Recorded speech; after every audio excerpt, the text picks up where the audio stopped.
What's poppin', players? Welcome back to the Two Penny Gamescast, episode 186. I am your host, Tavin Bothel, here with my good friend and co-host. Say hello to the people, Connor Elliott. Hello, people. How are you doing today? On a beautiful Sunday afternoon. Super Bowl Sunday, it is. Mm-hmm. Yeah, I'm going to, after this, Connor, I'm going to go get showered and get ready for a Super Bowl party. Oh, you are? Me and the lovely girlfriend are going to. Well, that's nice. Is it with work friends, family? Work friends. Good. Friends. Yeah. How long we'll stay? I don't know. Is the game going on right now from when we're doing this podcast? What? Is the game going on right now at the time of 2:15 p.m.? Okay. No, it'll be a little later. So the ads are just already coming out. Okay, I don't know, I guess. Sure, yeah. What are you eating? I don't know. I don't know. I'm going to pull up. I think I'm supposed to bring a bottle or something, but I don't know. Hopefully they have wings there because everyone knows. I know from personal experience, people love wings. People do like wings. Yeah. I worked at Wingstop at one point, and it was Super Bowl Sunday. Man, rushing. I got to go home early because we were training new people had come on, and they did the number one thing that you should never do. If you accidentally drop the tongs in the deep frying oil, you put them away. You don't keep them in the basket for someone to grab onto it and burn your hand, which is what happened to me.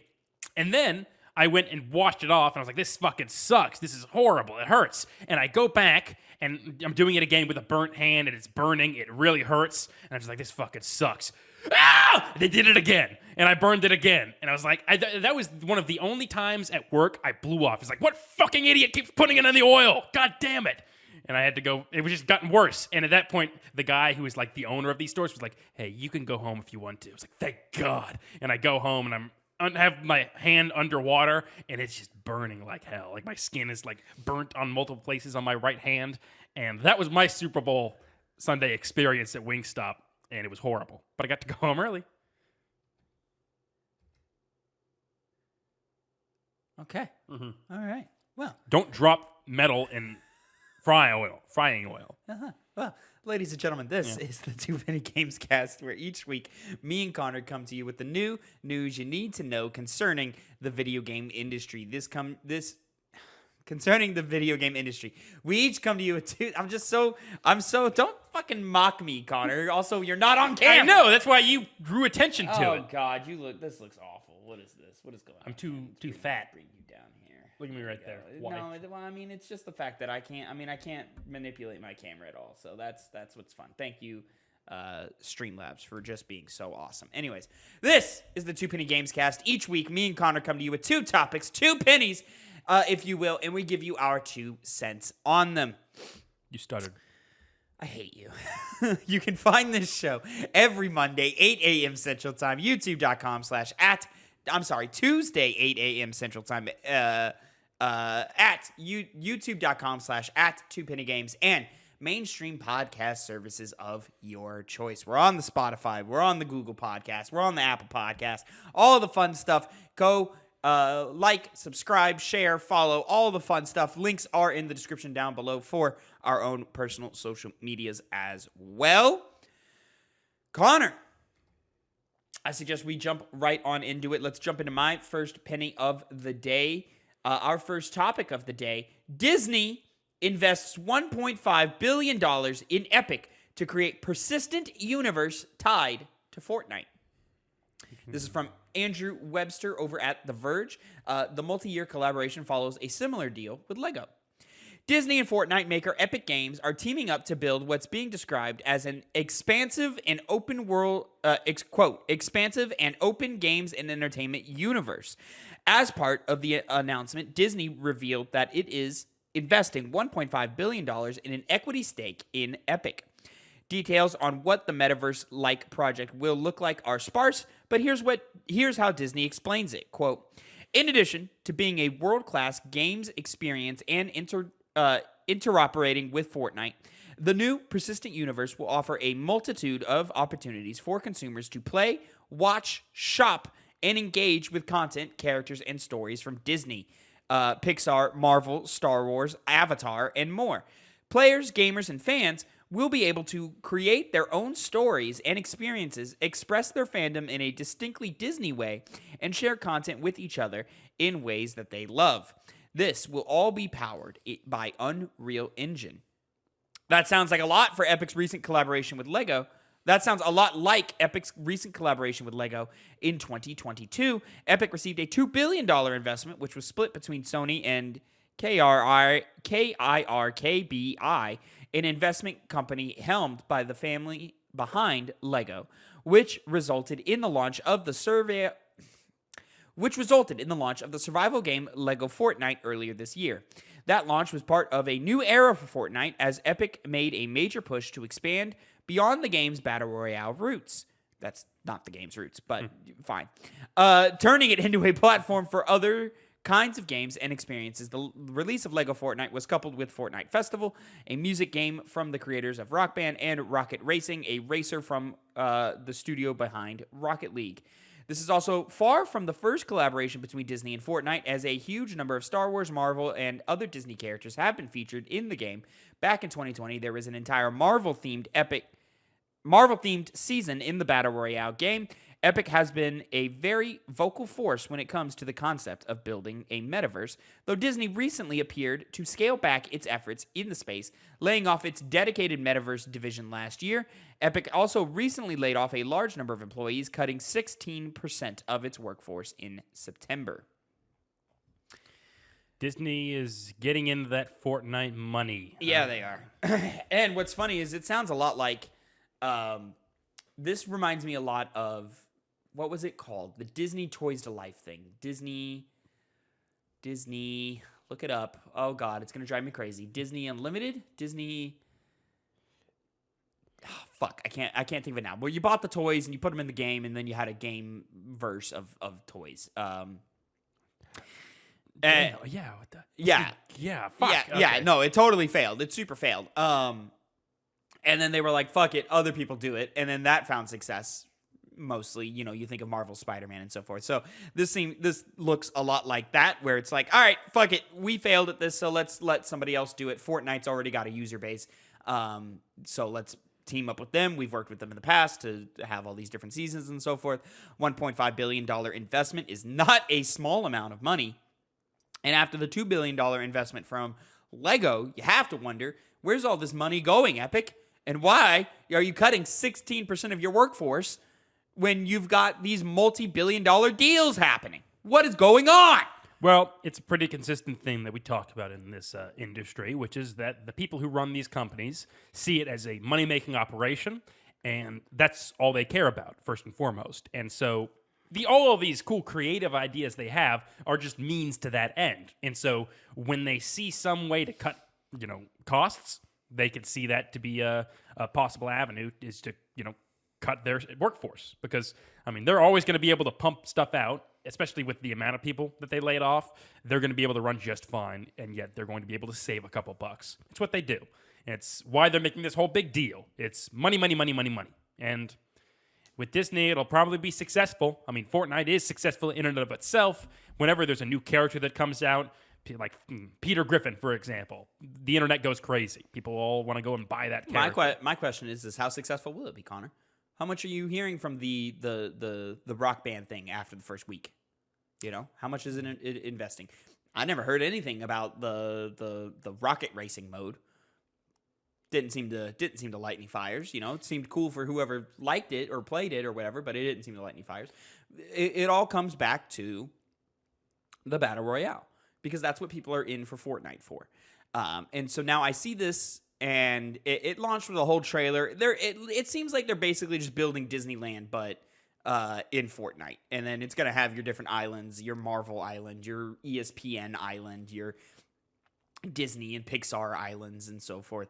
And then I would assume it's going to be like a little open amusement park-esque game section where you can create an avatar and run around as your favorite characters and experience entertaining events that are happening per island or whatever. I don't know how that works. And then maybe there's like unique games and little game modes that are built within those things. My question is like, okay, but why? So first of all, Disney. Yeah. Just that name alone will draw people to a game like Fortnite, because Fortnite's a normie game. It's one that tons of people play. I mean, you can have it on your smartphone nowadays. And that in combination with Disney is maybe not to us this super amazing, thing to play. For a lot of other people, it is. You were talking about Disneyland having that own, virtual interactive experience. I don't know if you know this, but the real Disneyland and World have people that are just crazy about it. Well, It has a very, very dedicated group of people who just absolutely love it. It's expensive, and this is kind of a workaround that, once again, I think is going to draw in, if not that crowd, a substantial number of people. I think if you were doing it with like Lego, for example, it just doesn't carry the same exact weight as Disney. And you are right to question on whether this is going to be like all that successful, because these things do just kind of come and go. But with a large deal like this, it could seem like it would have a steady stream of content to keep it in the conversation, rather than just the, new events they do, every couple of weeks, months? I'm not too familiar with how often they do updates to Fortnite, and I know there's a lot. But if they plan this out accordingly, they can have a whole, year of just consistently releasing things related to Disney. And then that brings me to my next part of all of this that I do not want, is that there are Disney games that come out that are good in quality. Last year we saw Disney Illusion Island, a kid-friendly Metroidvania game that was pretty damn good. And so now that we have this going on, are we going to stop seeing releases like that? Are Disney games just going to be inside of Fortnite now? Like, I don't want that. Like, I like the fun little artistic twists on Disney characters and experimenting with different game genres and experimenting with the formula of where we can see these Disney Infinity. That's what it's called. I was going to wait on that, yeah.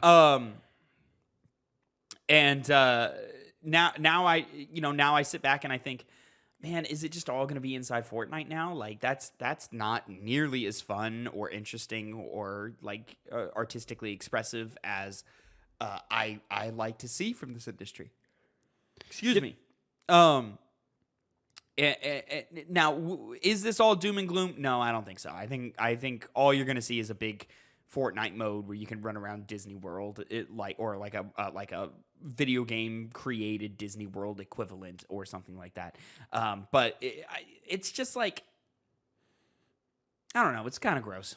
I mean, I was trying to look for confirmation. I found it in the form of an Axios article, because I believe we had talked about before Disney being interested in getting more into the gaming landscape. Particularly, this was from a story in 2023, December 11th. Exclusive, Disney just starting with ambitious... Why would you do ads? Fuck off! God damn it! It was there, whatever. Exclusive, Disney just starting with ambitious gaming plans. Stephen Totillo, author of Axios Gaming. Disney is just starting when it comes to pairing its top franchises with the industry's best game development studios. The company's longtime head of gaming, Sean Shoptaw, told Axios in Los Angeles last week. Disney is once again a rising force in the gaming industry, not by making its own games, but by offering its biggest characters to a who's who of competing publishers and elite developers looking to craft a winner. I'm not going to go into it further than that. This seems to be the first major step in that direction. And so, as from Disney's perspective, I think we can see a lot more of this with other big studios happening in the future. I mean, live service games have gotten dogged on for quite a while now. People have kind of started getting tired of it, I feel. And Disney could come in and try to revitalize that, or they could be just jumping too late onto a ship that's starting to sink, and they might lose money from it. But I feel like they have pretty broad plans if they were discussing going with the top publishers, and Epic Games is a good place to start for them. I don't know, man. Like, I mean, Fortnite had a really big season at the beginning of the year, end of the last year type thing. Like, it was huge. It was fucking everywhere. Yeah. And I mean, they do this. They have big seasons, and then numbers come back down. And you sent an article into the chat today that Power World has lost two-thirds of its players. But here's the thing: when Power World has the next big update that comes through, or their first big update that comes through, that reinvents this or adds this or does XYZ thing, you're gonna see an uptick. And like that's kind of how these things work. Is there's ups and downs, but my thing is this: like, what happens when you try to create a live service inside of a live service? That's what this sounds like. And it's just like, do you know how deep in the Duffy you have to get to want to come to this consistently? Like, that is a lot. So you're asking a lot from people, first of all. And I understand we as a society are getting, critically more and more online every day, to the detriment of a lot of, people's healths. But like at some point, you're just not having a human experience anymore. So like, what are we doing? I mean, you talk about human experience. AI is being pushed a lot more now. I mean, you mentioned Powered as well. It's had accusations of using it. I'm afraid we're going to be entering into an era of video gaming where that's going to be more commonplace, where it's just taking advantage of these bandwagoning things like live service games and in-game events, as well as AI. And I think this is part of that wave that's going to be affecting video games here in the future. What the hell do I know? The gaming landscape changes all the time. Certain ideas which are thought to be good fail. I mean, you can think of Stadia as just a quick one off the top of the head. Speaking of certain ideas that seem to be good and failing, Connor, we're going to move right into our second topic of the day, your first penny of the day. Jumping off the back of that 1,900 number layoff at Microsoft, FTC does not seem too happy. So go ahead and take it away, my friend. We got an article from IGN by Alex Stedman. FTC complains that Microsoft's 1,900 gaming layoffs contradict what was said in an antitrust trial. In a new letter, the Federal Trade Commission, FTC, has complained that Microsoft's 1,900 layoffs across its video game workforce contradict what was said in the antitrust trial over its now complete acquisition of Activision Blizzard. The letter was filed to the U.S. Federal Appeals Court earlier today, first spotted by The Verge.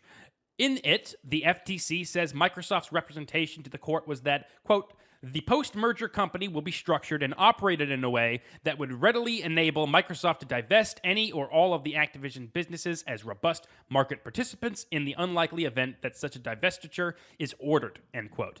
The FTC specifically takes issue with Microsoft's assertions that the layoffs would reduce, quote, areas of overlap, end quote, between Microsoft and Activision, quote, which is inconsistent with the Microsoft suggestion to this court that the two companies will operate independently post-merger, end quote, it says. The layoffs, the FTC argues, will make it harder for the agency to, quote, to get effective relief should it prove successful in its pending administrative proceeding.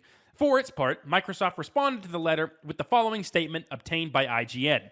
In continuing its opposition to the deal, the FTC ignores the reality that the deal itself has substantially changed. Since the FTC lost in court last July, Microsoft was required by the UK Competition Authority to restructure the acquisition globally and therefore did not acquire the cloud streaming rights to Activision Blizzard games in the United States. Additionally, Sony and Microsoft signed a binding agreement to keep Call of Duty and PlayStation on even better terms than Sony had before. Additionally, a new filing by Microsoft lawyers today claims that Activision, quote, was already planning on eliminating a significant number of jobs while still operating as an independent company, end quote. The layoffs, therefore, cannot be attributed to the merger, they argue. The layoffs were first revealed in January and have seemingly been rolling out across Microsoft sporadically. Blizzard's esports divisions, for example, were informed of layoffs on January 30th, although IGN understands that they were part of that 1,900 number. Microsoft's $69 billion acquisition of Activision Blizzard was finally completed on October 13th, 2023, after challenges from the FTC, European Union, and UK's Competitions and Markets Authority, CMA. None were able to stop the merger, although the FTC has continued to argue against the court's decision to allow it to go through. All right, so basically, FTC is saying, yo, that's a lot of layoffs. You said, and it was to reduce redundancies in your corporation, but you said that ABK was going to be operating independently, even though they were owned by Microsoft. Microsoft is saying, hey, since we made that claim, we had to change X, Y, Z things, specifically the cloud streaming rights, and keeping Call of Duty on PlayStation and keeping their relationship with PlayStation open. And because of those things, we no longer have to abide by ABK running independently. And also on top of that, they are claiming ABK was planning on making layoffs regardless. So, our acquiring of them really doesn't make that big of a difference. Probably bullshit that last. I think the number jumped from 200, 300, 500 maybe to 1,900,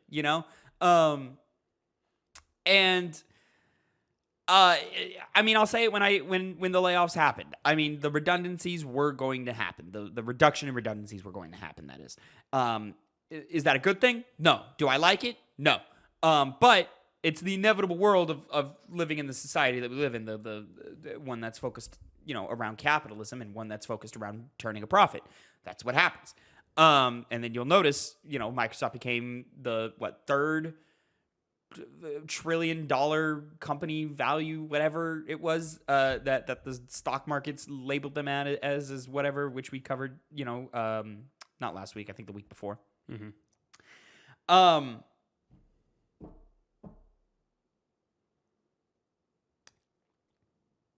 It's hard to say whether they're actually violating the terms of the agreement, since this stuff is, as they kind of pointed out, so complicated, and there's so many different facets, especially with a company like this, who's also dealing with the European market and their regulations. Yeah. Those things could believably change, but the other big issue, aside from the fact that they said they were, cutting these jobs, or they were planning to before the merger went through, once again, you pointed out, it probably would have been a lower number, but they definitely increased it as a result of that. They said that it would operate independently post-merger.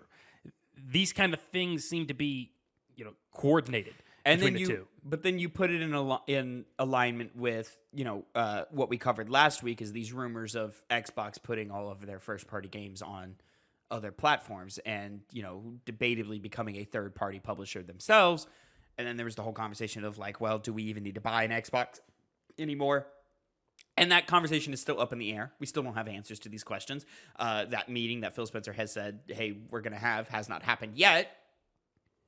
Hopefully soon, within this week. And then, next week we'll be able to talk about it with some substantial evidence. But like, now you can kind of like check the temperature over at Xbox and Microsoft and what their values are right now.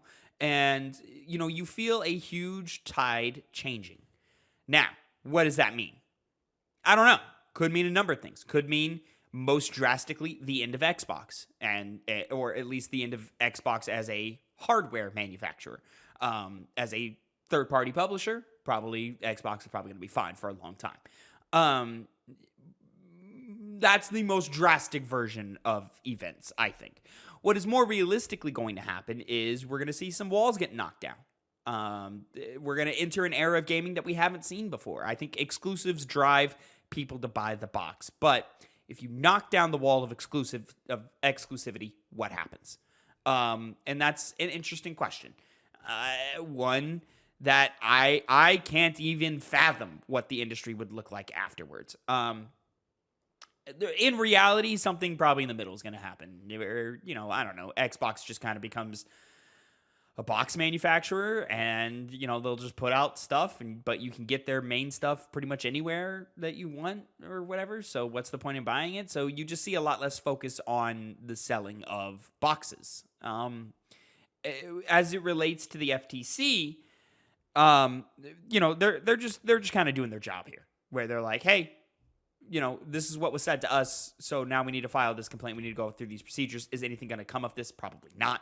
But if you thought conversations around this topic were over, they're far from over. You said they're probably not going to be able to do anything, and you're right. They won't, most likely. But it is good to have at least one regulatory agency that's not just signing off with gusto of anything that Microsoft is doing. Obviously, they had issues in the European market, but at this point now, any of the issues they did have are kind of settled. The FTC is the leading charge of, not being fully behind it. And so if they're able to do something to make them pay for this, potentially, I don't know what they would do even to begin with. I would like to say pay money back to the people they laid off because they weren't supposed to. It would be heavy fines and reparations, I would assume. Yeah, that's kind of what realistically what happened, and that's kind of just like whatever. If anything, that would just hurt the developers, because then they can turn around and say, hey, these fines, they hit us, we got to lay off some people, which kind of cement them as being really scummy. Yeah. Microsoft always used to be better, but that would be a turning point for that.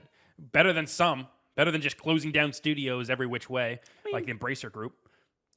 Sure, yeah, but when you compare it to arguably the worst publisher in the industry right now, Microsoft is going to look better. But I mean, this is kind of par for the course, in my opinion. Like, this is what Microsoft does: is they make moves, and some of them are great but not awesome.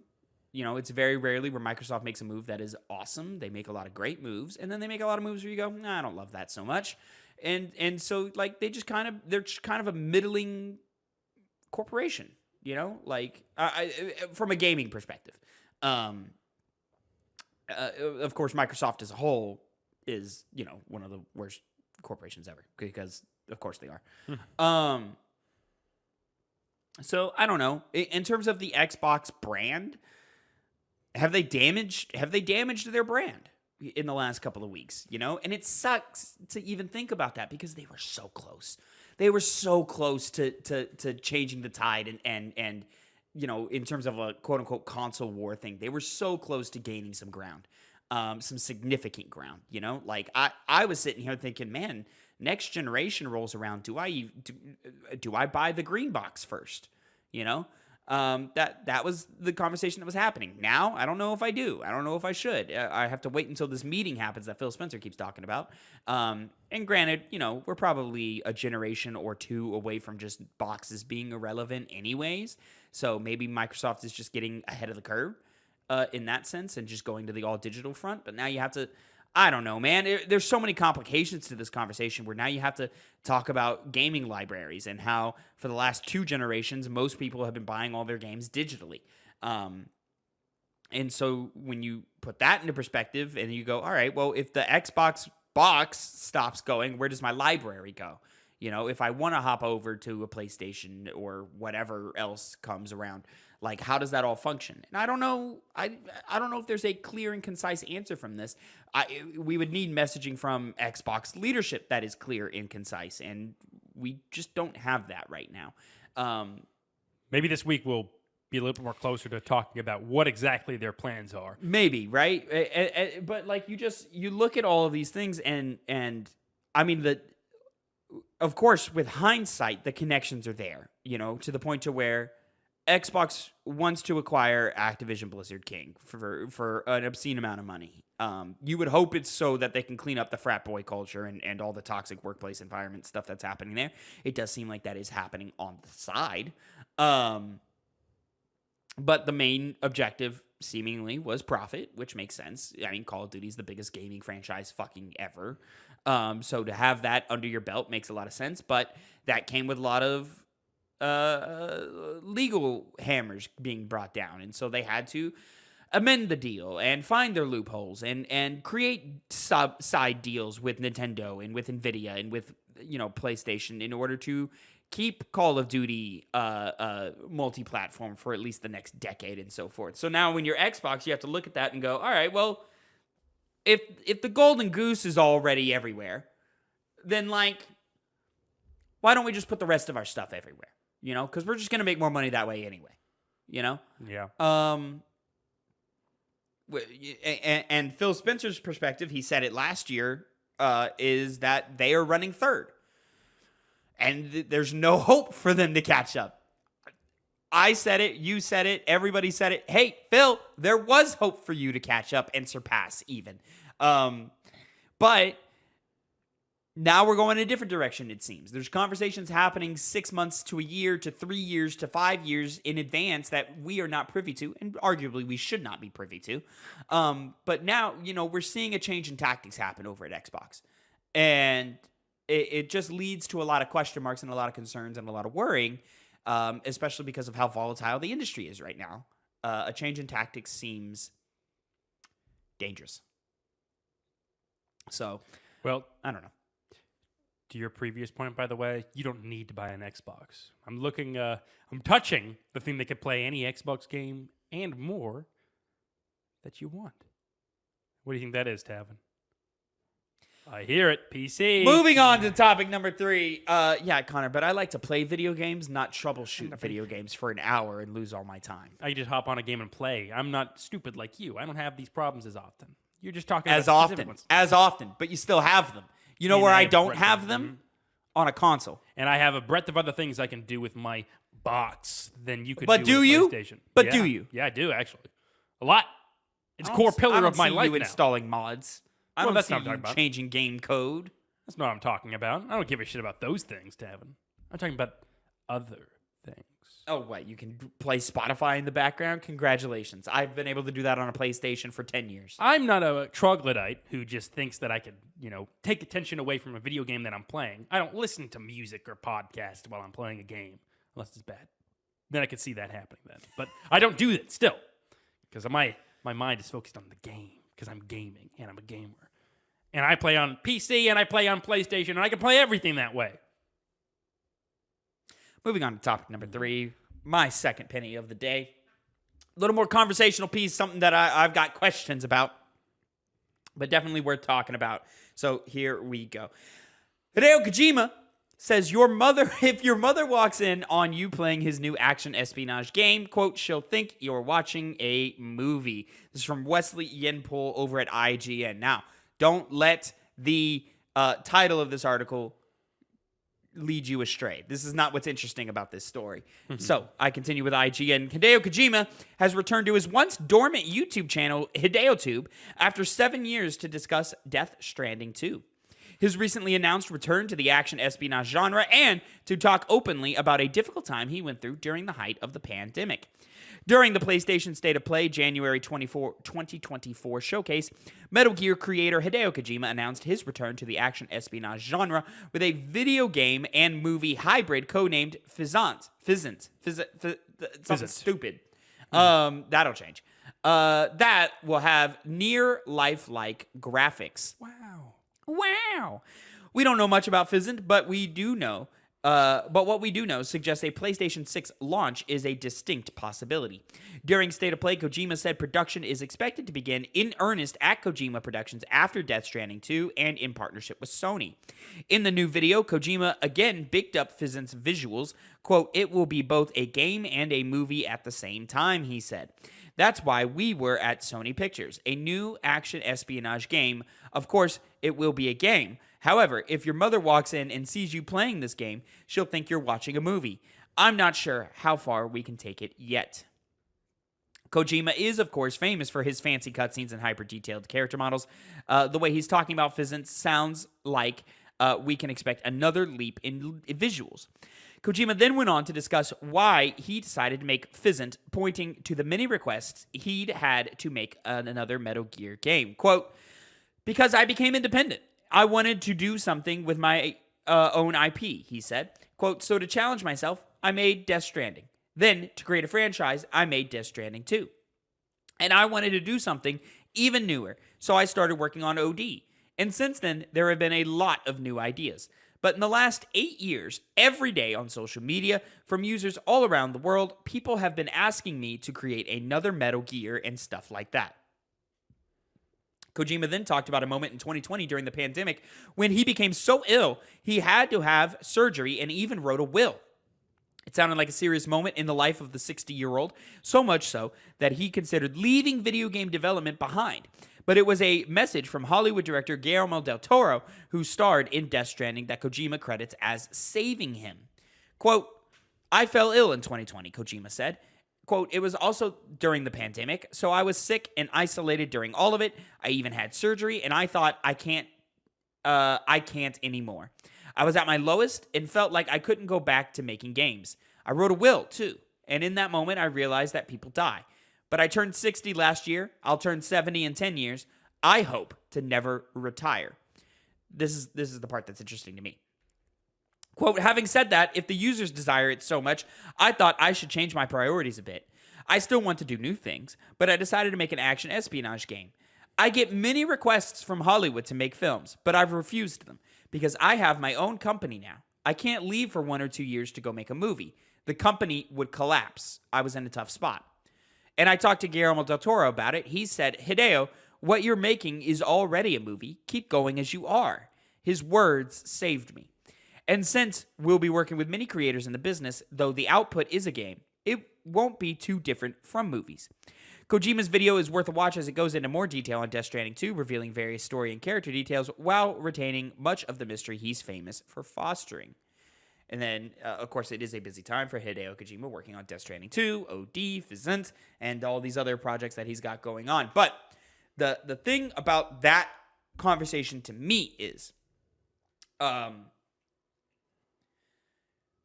Kojima feels like he can't go off and pursue other creative ventures that he may or may not want to do because the company he created would collapse. And so now the question is, how long does Kojima Productions and everything that comes with that title, that brand, how long does Kojima Productions last beyond Hideo Kojima?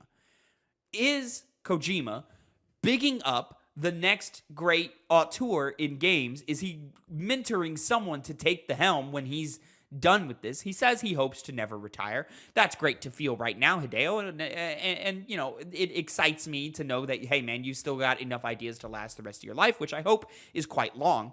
But what are we doing after you? You know, with all due respect, you're a phenomenal creator, a legendary creator. You know, you have, you know, sewn your name into the tapestry of the history of video games. You can't talk about video games and not talk about Hideo Kojima. You just can't. And his influence and his effect on the industry. And just what it means to be a video game and create art in the genre or in the medium. You just can't have that conversation without him, right? That said, you're human. And we've all got a ticking time clock on all of us. We've all got an expiration date on all of us. So the question is, Hideo Kojima, are you going to be the last Hideo Kojima? Are we getting another one? Is there another guy who approaches video games in such a creative, in such a groundbreaking way? You know, whether you think Kojima's past his prime now or not, or he's entering a new prime, I don't know. We'll have to wait and see how these next couple of projects pan out. Which, I mean, come on, like the movie and video game hybrid stuff, it's a lot of talk. It's going to be a video game at the end of the day. It'll probably be great. It'll probably look beautiful, you know? And the cutscenes will probably be so long that I'll put the controller down and my mom will walk in the room and be like, "Are you playing a video game or watching a movie?" I'm playing a video game, but this cutscene's 40 minutes long. But the question to me is, yo, Kojima Productions means we are getting a weird, artsy-fartsy, AAA level video game. Big-ass budget, big Hollywood names maybe attached to it, really creative vision and world and gameplay, and we are going to experiment with what it means to be a video game. That's what Kojima Productions means to me. A lot of that is spearheaded by Hideo Kojima himself, but is there anything past that? Yeah, so the previous thing you brought up is if there's going to be another auteur, big developer who challenges things, I think by the very nature of what art is, it's, you know, transcended everyone who's alive now, and it's transcended countries, empires. It's existed since time immemorial, since humans have been around. Right. And there's always been someone else to further along art, whether it's in the form of film, music, literature, you know, the traditional idea of art, painting and whatnot. And video games are now in that same conversation. Would he have his own, person that he would mentor to take his place? I don't think that's a given. I think it'd be good for what he's doing at his company, because Kojima Productions is Kojima Productions. If he were to take a step back or not be the lead of the company, I don't know what those games would look like at all, or if they would even gain half as much attention as they do now once that branding's gone. I think the most effective way to keep that is to have somebody who you're mentoring to try and take up the style of games that you do. But I think that's kind of a hard thing to engineer actively. You know, I think art, the greatest artists don't just like become molded, whether it's by a single person or a corporation. Sometimes it is, but for the most part, there's just someone that comes up with an idea and then they're able to execute on that idea. And Kojima was one of those people. So for the sake of his company, I would recommend he find somebody to try and show what he wants his titles to go beyond him as a Kojima, brand, I guess you could say. I don't know exactly what he would call it, but I don't think he'll be the last of the great video game makers, of the revolutionary ones.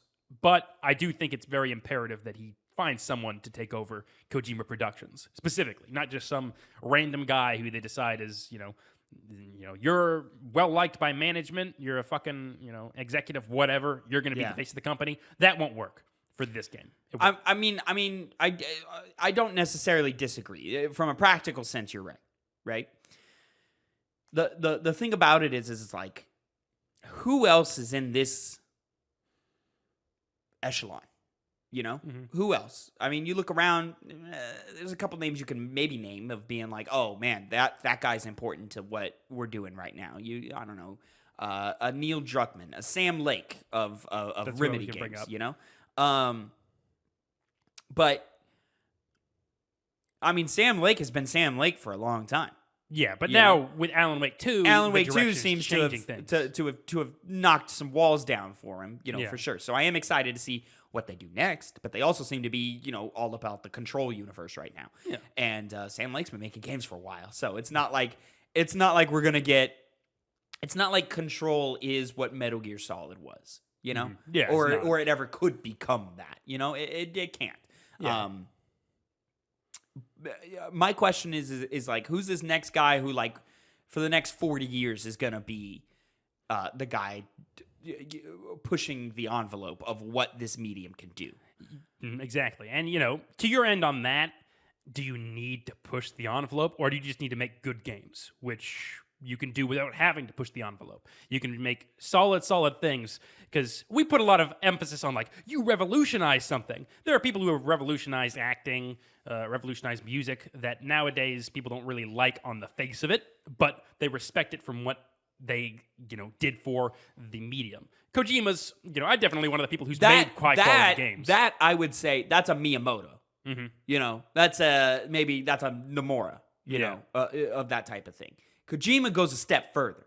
Kojima is your like your Alfred Hitchcock.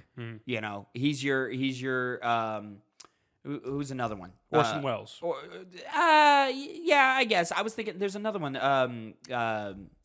Orson Welles, like Red Wagon movie. What is that? Red Wagon. Yeah, it's the one that they always call as the best movie ever. Oh, Rosebud? Like the Citizen Kane? Citizen Kane. It should be Orson Welles. Is it? I believe so, It might be. Okay, I'm trying to find it.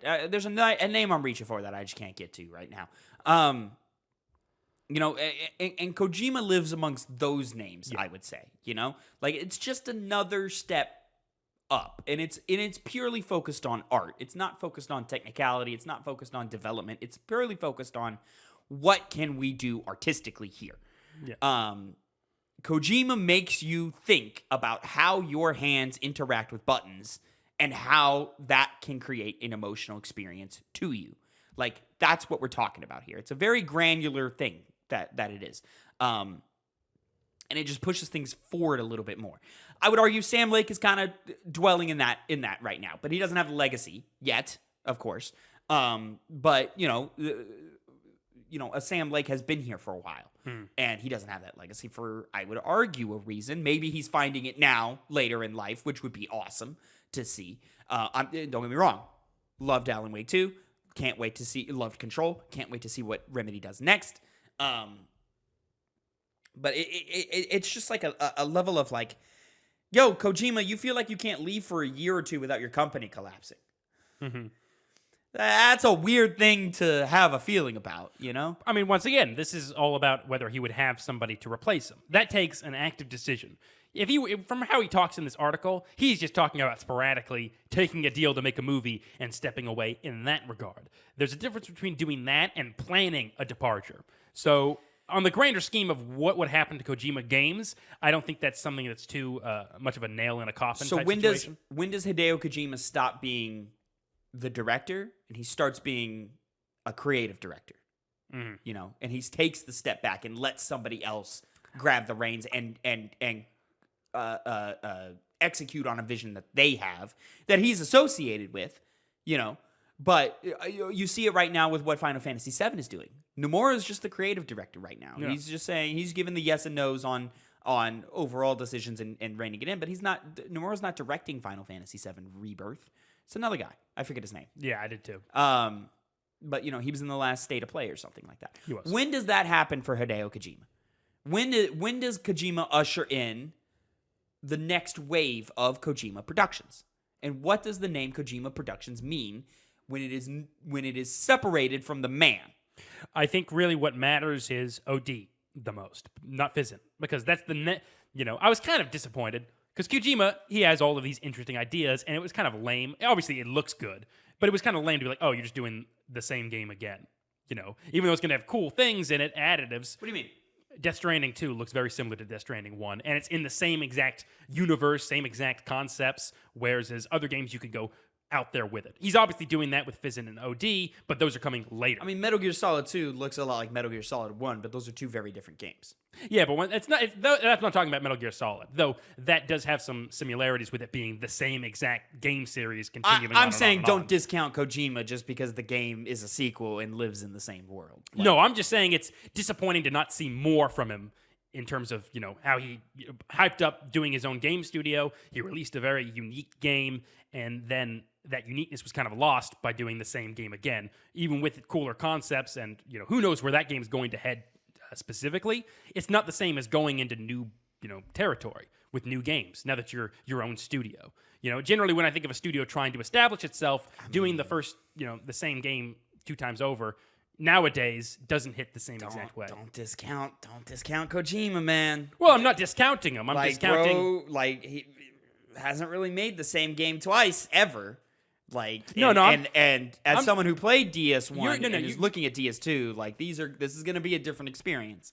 Well, no, it's not really. At the core, it's the same thing. It's a sequel with additives, as every sequel is, but at the core, they're the same games. Okay, but like MGS1 and MGS2, again, okay, yeah, isometric camera, stealth gameplay, yada, yada, yada, hide around corners, the menus are the same in terms of how you interact with your inventory. Yeah, that all looks the same, but those experiences are wildly different. Even though one is actively aping what the other one did.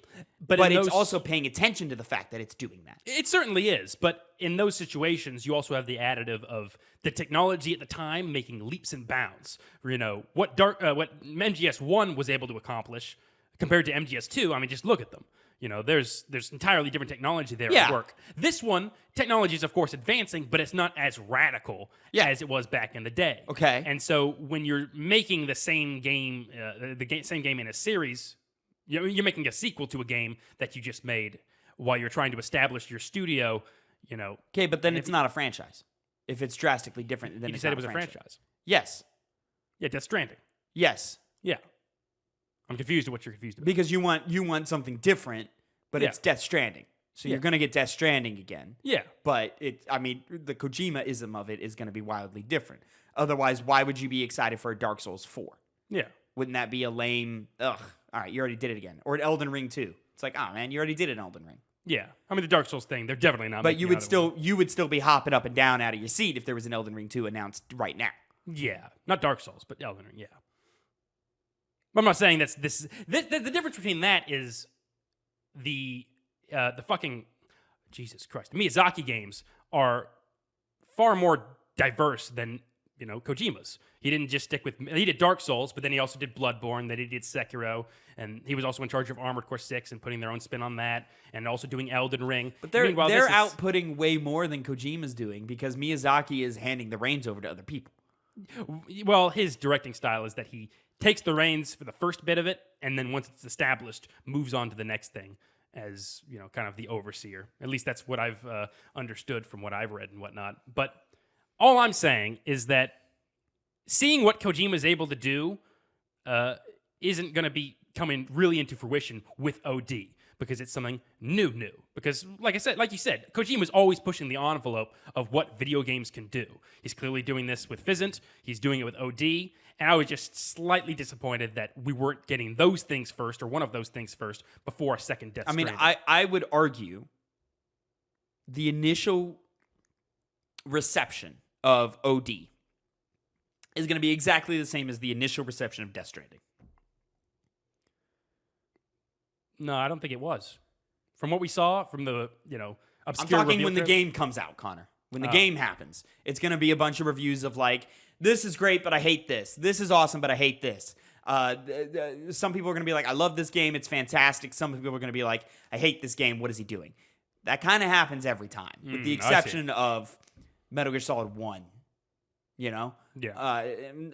But even then, a lot of people dinged MGS1 and was like, man, this is too much like a movie. There's not much of a game here. Mechanics aren't interesting, et cetera, et cetera, et cetera. Wait till they're later in the filmography. 30 years later, you look back and you think that's fucking crazy. Each one of those games is essential, and when we get 15, 20, 10 years even separated from Death Stranding, what is the reception of that game going to be? What is the legacy of that game going to be? Am I saying it's going to be as big as Metal Gear Solid 1? Absolutely not. I think even now you can look at Death Stranding 1 and be like, all right, well, you were trying some things and we appreciate it, but, is this a killer franchise? I don't know. We'll see with DS2 is my point. The refinements that will be made. And now that we know what a Death Stranding game is, undeniably, I think reception's going to be bigger and better. Yeah, I mean, people know what they're getting. Death Stranding 1, it was, everyone was like theorizing of what kind of game could this be? And then it was a walking sim, kind of undermined people's expectations. Now people know what that is. And you don't like the word. It's a demeaning way to describe that game, but yes. Literally, as someone who hasn't played it, that's the only way I've consistently heard people describe that game. I wouldn't call it a walking sim. Maybe a hiking simulator. Okay, but the game still has combat and action. You still shoot guns in it. Walking sim in the more positive context than the negative ones, which is kind of hard to differentiate. I just think that's a different genre. Yeah.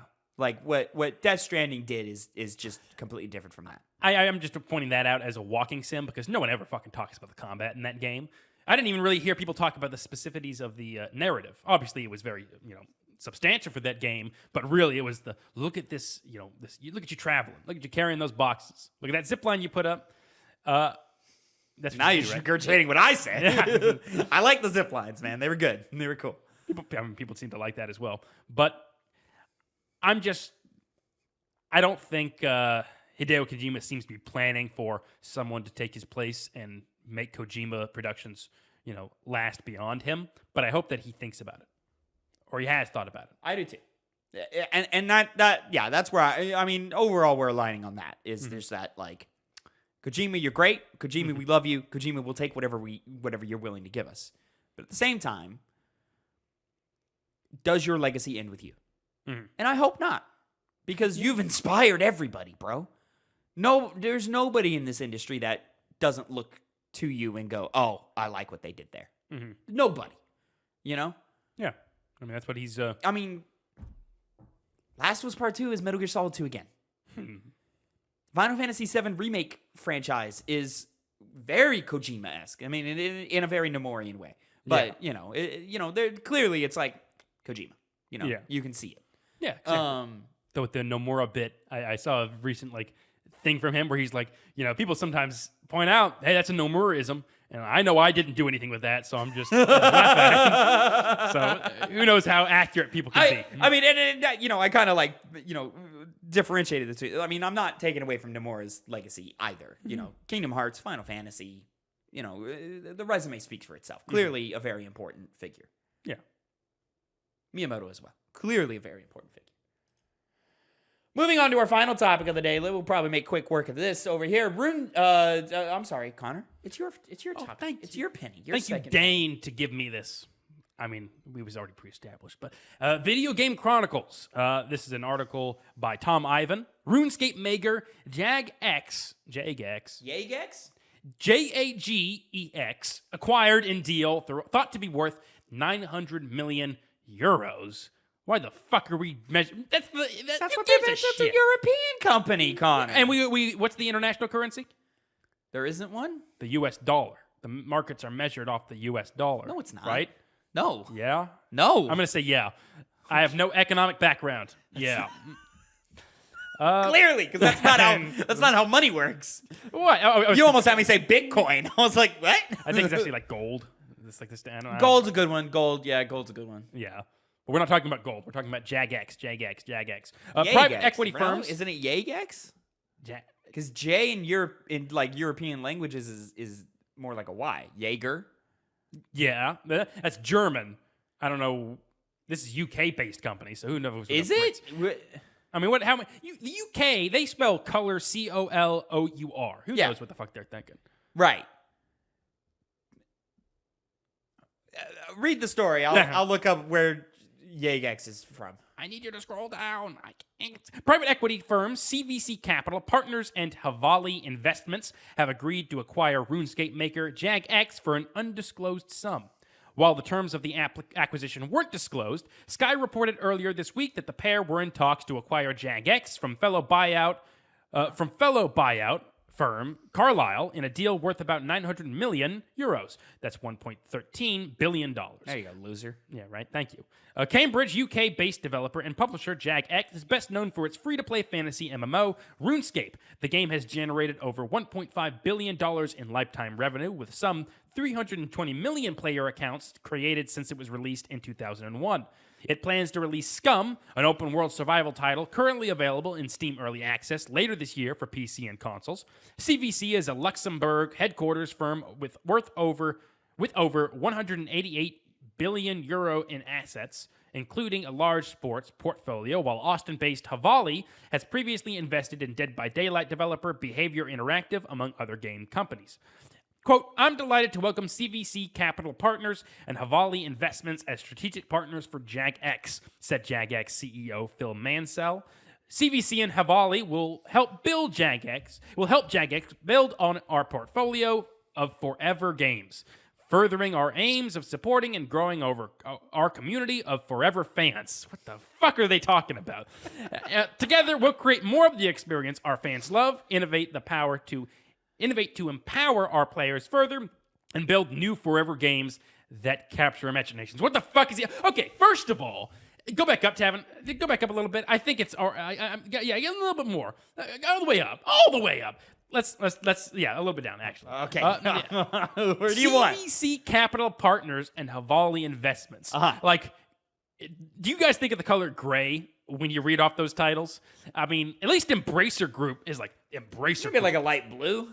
Maybe a light blue. Maybe That's an too orange. generous. That's far Maybe too. some That's too orange. vibrant. That's too colorful for people who just keep on saying forever games. I'm I talking mean, like, let's do gray background, light blue lettering, a stroke of orange, because that's creative. corporatism. I mean, what is going to come from this deal? I got no fucking clue. You know, RuneScape hasn't really tried to do anything more innovative than what's already worked. I mean, people RuneScape is still play that RuneScape, fucking man. game. Just Exactly. Just give you more RuneScape.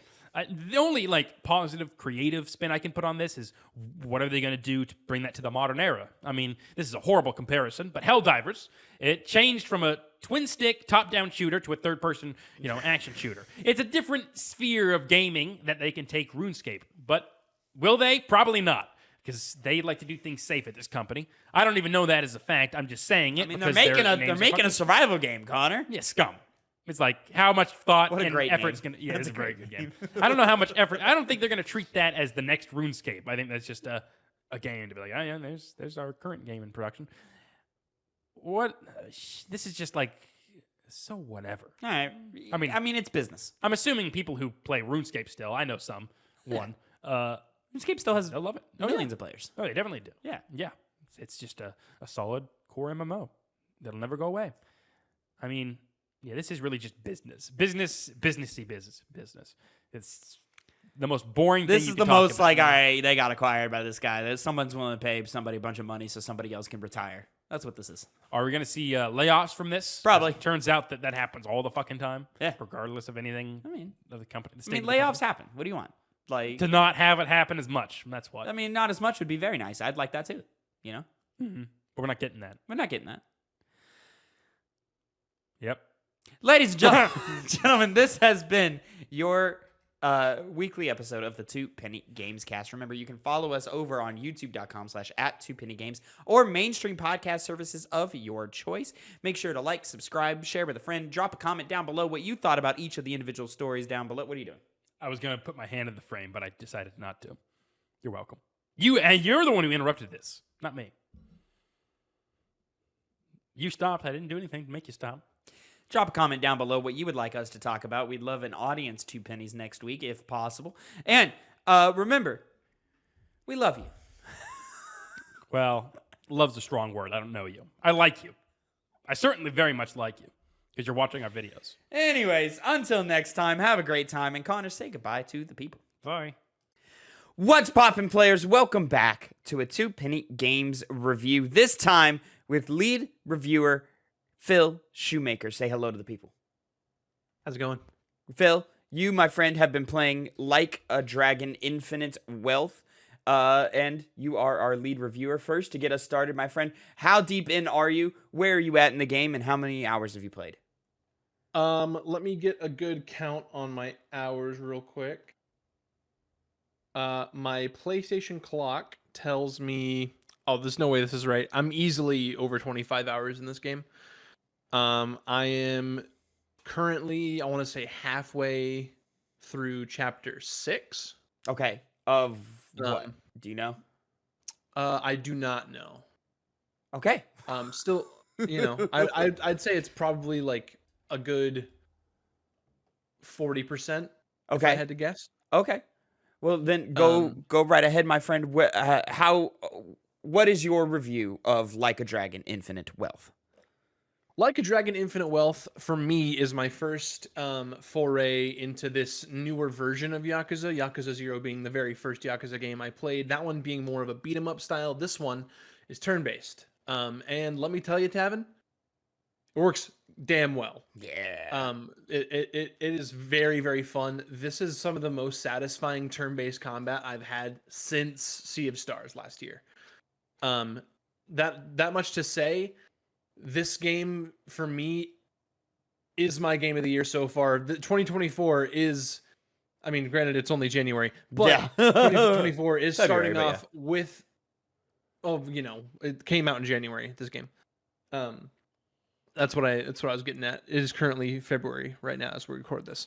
But 2024 is starting out with a bang.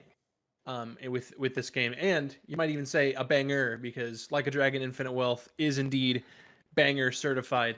Ichiban Kasuga, the main protagonist of this story, and like Yakuza Like a Dragon, Yakuza 7, is a damn charming character, and I really like him a lot. Of course, he's not gonna replace Kiryu in my eyes, the main protagonist of the rest of the Yakuza series. But with this being Kiryu's like last game that we're gonna have him in, they do a really good job of keeping kind of it's a very good balance between the two protagonists. Well, Okay. Ichiban being the protagonist, Kiryu taking on more of a supportive role. You can still control Kiryu in your party. He's like one of your party members that you hang out with and help fight and stuff. But it's just really good. I love the back and forth they have together. It's a very kind of master and apprentice style thing they have, but like not so much like Kiryu's obviously the master. They're very much just like really good friends. And it's very cool to see Kiryu in that role that he's kind of always had throughout the series, the kind of fatherly, typical macho man, but like non-toxic masculinity kind of role. And Ichiban Kasuga is just a lovable what's the word? Himbo. That's the word I used. He's very, very brash, very like dumb in like the fact that he just kind of says what's on his mind. He is very much like, I don't know. He's just a lovable guy. Like he just goes through this entire game, and he at some point there's a character that robs him at gunpoint, and then 2 chapters later he's best friends with Ichiban. And it just goes to show you how like awesome of a character Ichiban is, and how much I've grown to admire him. And as I go through his story here, and it makes me really want to play Like a Dragon Yakuza 7, which I haven't played. And this game is the sheer variety. I came into this game expecting variety, but there's variety on variety on variety in terms of gameplay. There's a whole Pokemon mini game. It's called Sujimon. You capture these perverts and you make them fight each other. You capture them. You basically recruit them by giving them like gifts, and then they help you fight. There is a whole Pokemon Snap type game where you ride around on a trolley, and you take pictures of these guys in their underwear, and it's just really goofy, as to be expected with Yakuza, or Like a Dragon.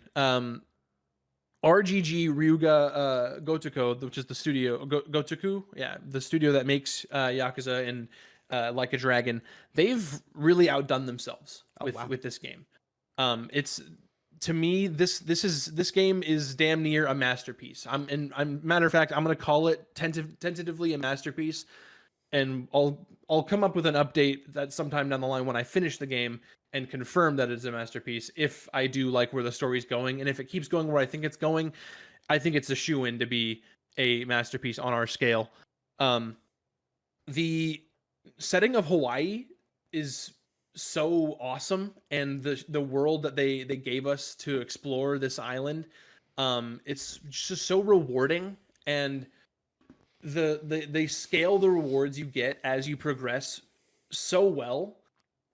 You get a sheer like dopamine hit anytime you see some kind of progress bar. Each one has these, I think it's like 5 different personality traits, or 5 or 6 different personality traits that get increased by doing certain things in the world. There's like intelligence, there's charisma. Okay. There is, there's like all these stats that kind of increase as you do different tasks.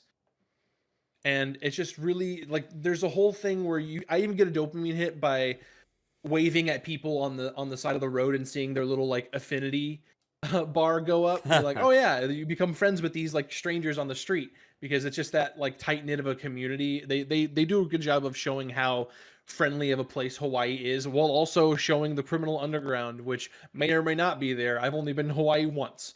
But yeah, I'm really enjoying my time with this game, and like I said, I would be very surprised if this game gets dethroned as my game of the year. Well, it's very high praise, and I'm very glad to hear it, because Like a Dragon Infinite Wealth is something that I'm very interested in playing, but there's just so many other games releasing right now, and I'm on different assignments at the moment, so who knows if or when I'm going to get my hands on it. But talk to me about all the variety of game modes here. Yakuza, known very much for its different activities and mini games that it can provide and so forth. Talk to me. You mentioned you called it, what was it, Dujimon? Sujimon. And you like that, but talk to me about the like heavily advertised game mode where it was more of like an Animal Crossing light thing. Yeah. So Dondoku Island, Dondoko, I think it's Dondoko, not Dondoku, Island. It's your typical crafting kind of build up this island from, it's like super polluted and there's garbage all over it. You gotta build it back up to like its former glory and make it more hot tourist destination like it was back in the past. And you can invite people from the mainland to Dondoko Island to have them come visit, and just it's like a tour a tourist destination that you just build up from the ground up. And I think the bones are there. I personally am not that big of a fan. That's really, for me, the main thing I don't like about this game. Okay. But for people that like this sort of game, I can see where people are spending tens of hours on this island and just building it back up, and you spending a lot of their time. I saw I was watching a review earlier. Someone in there, I think 70-ish hours of playing, they already spent 15 of those hours on Dondoko Island. Oh wow. Which to me, that percentage just doesn't add up. It just didn't really click with me. I like the crafting and going around the little island, and there's a whole fishing thing. It's different from like the regular Yakuza fishing. It's like you throw what are they called? It's not a spear, but like I forget what they call a fishing thing. Harpoon. That's what it is. You throw harpoons into the water and you catch these fish, and you catch bugs just like in Animal Crossing. You craft little furniture pieces, and you arrange them around your island to make it like the most appealing to tourists and all that. And there's these really goofy like mascot characters that kind of help you run the island, and that part's kind of charming. And I like the the premise of it, like I said, it just didn't really click with me. The only like Animal Crossing type game I've really played was New Horizons back in 2020, and I feel like the only reason that game clicked with me so hard is because of the climate that we were in 2020, and the fact that no one was able to go outside and we're just locked down and all that. But you know, I think for people that's their cup of tea, they're gonna have a lot of fun with Dondoko Island. I seem to be in the minority when it comes to people talking about Dondoko Island. Okay. All right, that's fair. When we reviewed Yakuza 0 for the Game Club, I really, really liked it, and I really liked that game, and it's opened the door for Yakuza entries as a whole, and I want to keep playing more entries and more games in the franchise. But my biggest critique probably with those games is the biggest one I have is the dialogue kind of droned on and on and on, very long cutscenes that, you know, kind of didn't necessarily need to be so long, and just the writing of the game I found pretty inconsistent. How is that translating here now? Obviously, a couple of titles later, since Yakuza 0 in like 2016. I think it's still really solid. You're still gonna have these really long cutscenes, with the because I think that there's a real big focus on the characters of Ichiban and Kiryu and their dynamic, and the whole thing that's at least what I'm getting in this story. It's Ichiban. He's trying to meet his mother, who is a native Hawaiian. So that's why he is sent to Hawaii in the first place, is to track her down. And you know, it's very like moving in ways because he doesn't see her as his mother. He just really wants to meet her and find out all about her. Because they do a good job of, they don't do a great job of showing you, kind of like catching you up on the story of Like a Dragon, Yakuza 7. And by that I just mean like there's these really short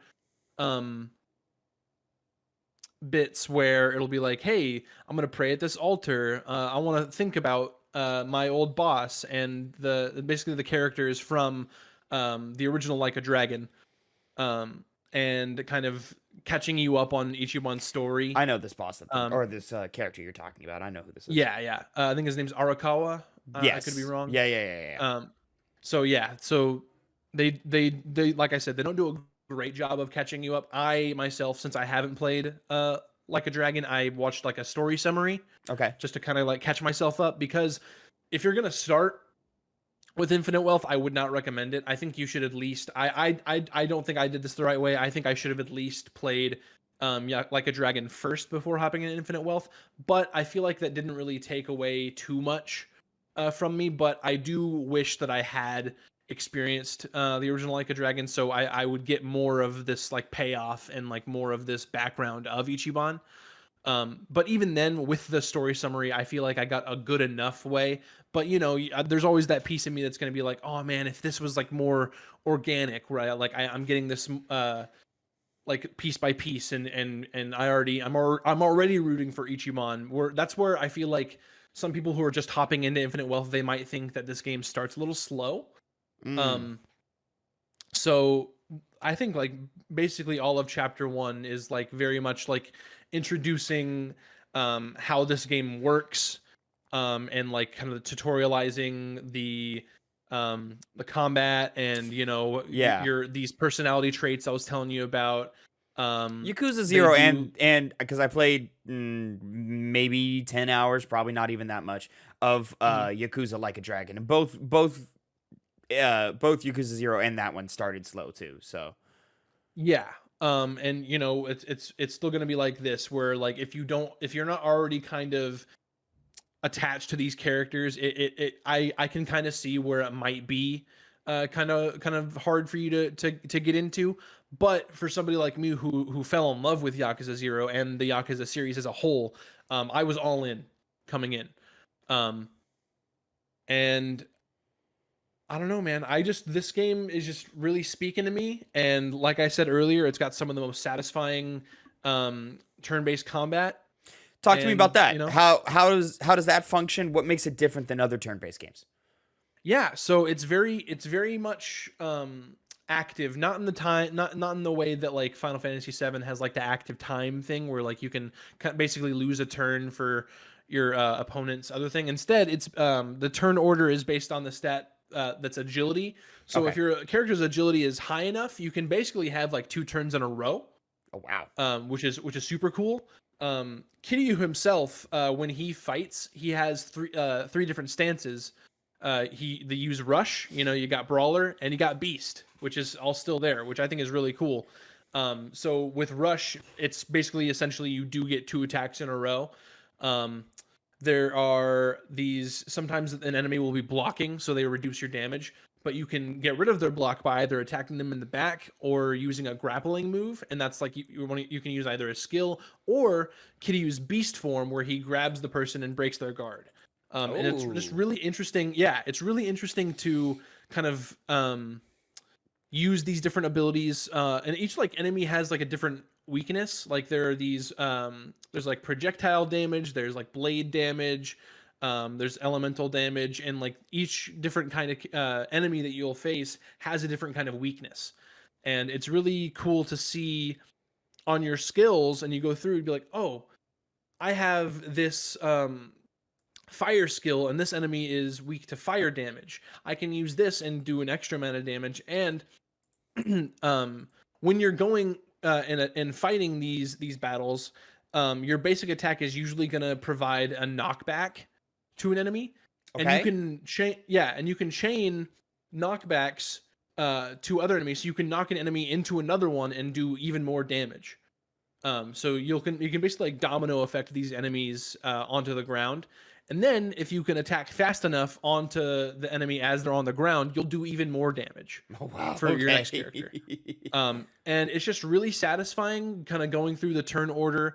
And there are fights, some of the harder fights, they're very hard. I got stomped a few times the other day because I was trying to fight a loyalty quest, kind of jumped these people's levels up to a point that I wasn't at. Okay. Because like that's another thing is you'll, with your companions that you kind of fight with in your party, you'll have like a little loyalty meter. I can't remember what they call it. It's basically like an infinity meter where like the more time you spend with them, the more you walk around the island, and they're like, oh, this place has my favorite kind of coffee, or this place reminds me of my like favorite hobby that I do. There's like a bingo card that pops up, and it'll be like, oh, now I know this person's favorite sport or like their favorite drink.